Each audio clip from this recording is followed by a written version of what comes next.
karena satu motor karena saya harus pakai bersama dengan tapi kawasan.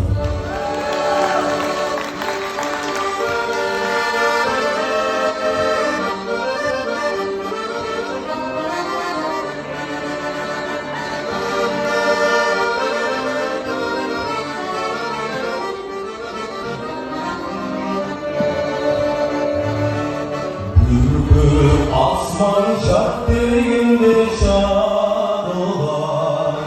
Parkusuzdan şahıra kapılar Yüdergimli kurcalar mazar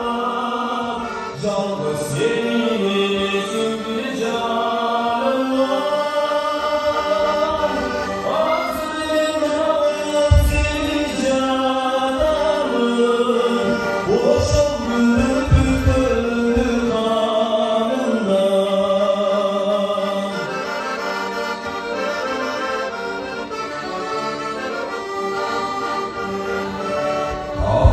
Kapırma kapattın ağlasın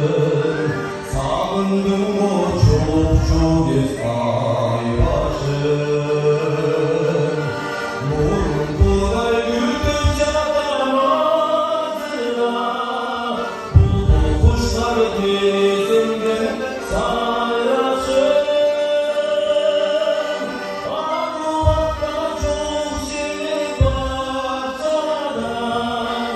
Ayçı gibi yazın geçim kaydasın Armuvakta çok şirin parçadan Ayçı gibi yazın geçim kaydasın Ayçı gibi yazın geçim kaydasın